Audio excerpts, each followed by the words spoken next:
भगवान का स्वभाव है छेड़खानी करके भी आपका अज्ञान मिटा देना। श्री कृष्ण ने मक्खन चोर मंडली बनाई। प्रत्येक घर का एक बच्चा शामिल हुआ। जिसके घर में बिलोना हो, मक्खन निकले, उस घर का लड़का आके बोले, कल हमारे यहां बिलोना हुआ। श्री कृष्ण बच्चों का टोला ले जाएं, फिर मटकी तक पहुंचें और मक्खन खुद भी खाएं, औरों को भी खिलाएं, क्योंकि कृष्ण को कंस के प्रति विद्रोह पैदा करना था। इतना कर टैक्स कि गरीब खाए नहीं, बाल बच्चों को खिलाए नहीं, कर में ही मक्खन दें। तो कर में मक्खन जाए उसके पहले ही कृष्ण बंटवा देते, खिला देते। प्रभावती नाम की गोपी बड़ी होशियार थी। वह यशोदा को फरियाद करती, तुम्हारा लाला मक्खन चुरा लेता है और हम उसको पकड़ते हैं तो छटक जाता है। जिसके घर में बिलौना होता है वह अटकल से मक्खन सुरक्षित करके पड़ोसी के घर में रख आता है या कंस के यहां भेज देता है। तो तुम्हारा लाला बच्चों को बोलता है, जिस घर में हमारे लिए मक्खन नहीं है वह घर तो श्मशान है। यशोदा ने कहा, ऐसी बातें तो बहुत लोग करते हैं। कृष्ण छेड़खानी करते हैं, यह कहते हुए वह करते हैं। रूबरू कोई मेरे को दिखाए कि कृष्णा ने मक्खन चुराया है, रंगे हाथ पकड़ के लाओ तो मैं बात मानूंगी। प्रभावती ने अपने बेटे को कहा, मैं माखन निकाल रही हूं, कृष्ण को जाके बताओ। प्रभावती ने मक्खन निकालकर मटकी छींके में रखी और जानबूझकर कुछ गोपियों को लेके पड़ोस के घर में यह सोचकर छुप गई कि कृष्ण का टोला आए तो हम कृष्ण को पकड़ ढेंगे। कृष्ण आए, देखा मक्खन तो है, लेकिन चारों तरफ रस्सियां बंधी हैं और रस्सियों में घंटियां बंधी हैं। ज्यों ही हमारे मित्र कूदेंगे, फादेंगे तो घंटियां बजेंगी। दूर दूर जो घर हैं उनको भी पता चलेगा और हमको पकड़ेंगे। बच्चे कूदें, फांदें, घंटियों की आवाज नहीं आई। लड़कों ने घेरा बनाया। लड्ढकों के कंधों पर लड़के चढ़ गए। उन पर भी लड़के जैसे पिरामिड बनाते हैं। आखिर में कृष्ण पहुंचे।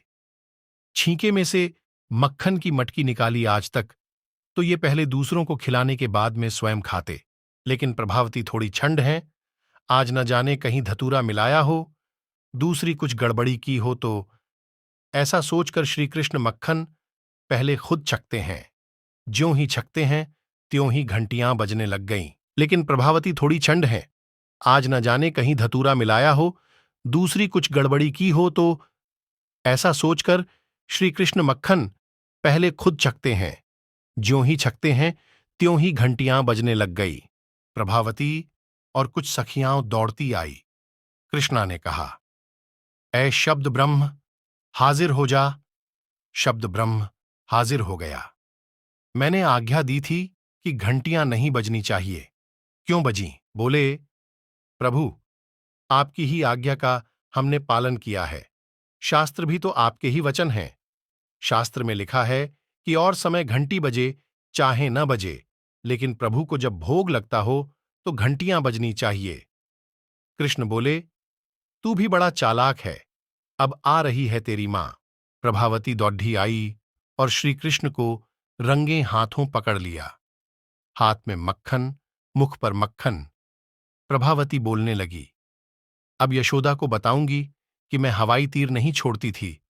तेरा लाला चोर है, पक्का चोर। चल। उसका बेटा बोलता है, मैया छोड़ दे, छोड़ दे। तुम्ही ने तो कहा था लाला को बोलना हमारे घर मक्खन बना है, फिर तुम ही उसको पकड़ती हो। मेरे को पकड़ ले, लाला को छोड़ दे। धत तेरे की, तेरे को पकड़ के क्या करना है? लाला को पकड़ने के लिए रात जगी हूं, रात। ये सब बांधा है, सब बनाया है। कृष्ण ने देखा कि यह छोड़ेगी नहीं। रास्ते में प्रभावती के ससुर का खेत था। कृष्णा ने मुंह उधर करके उसके ससुर की आवाज में खांसते हुए कहा, ऐ प्रभावती, ऐ प्रभावती, तू कहां जा रही है? वह जमाना घूंघट का था।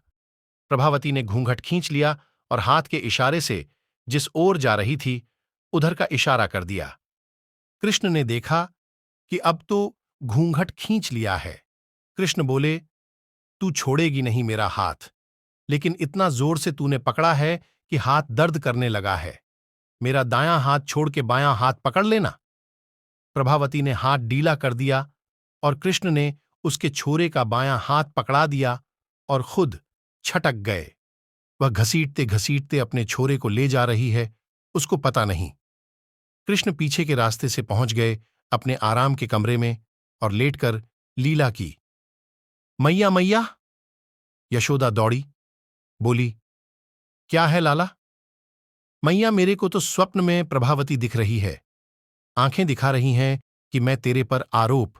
यशोदा सोचती है, कन्हैयो तो मेरो यहां सोयो है लाला, गाय की पूंछ तो नहीं है लेकिन साड़ी का पल्ला तो है, उसी से मेरे लाला पर उतारा कर देती हैं, वह निगुरी है ही ऐसी। अरे, तू किसको पकड़ के लाई? तेरो लाला को पकड़ के लाई हूं। कन्हैया तो यहां लेटा है। यशोदा गई, दरवाजे की दरार से देखा कि प्रभावती का घूंघट नीचे तक खींचा हुआ है और हाथ में उसके छोरे का हाथ है। फटाक से दरवाजा खोला, बोली, कहाँ है मेरा लाला? यह रहा। घूंघट तो ऊपर कर। घूंघट ऊपर किया। अरे छोरा, तू कैसे आ गयो रे? कृष्ण वहां ठेंगा और जीभ दिखा रहे हैं। ले ले। यह छेड़खानी करके भी प्रभावती की बुद्धि के अहं को हटाकर शांति का दान, रस का दान देने की लीला है। ऐसे ही आप भी संसार में कहीं कहीं बिल्कुल रुक जाते हो तो भगवान आपको थोड़ा हिलाकर अपनी तरफ खींचने की छेड़खानी करते रहते हैं।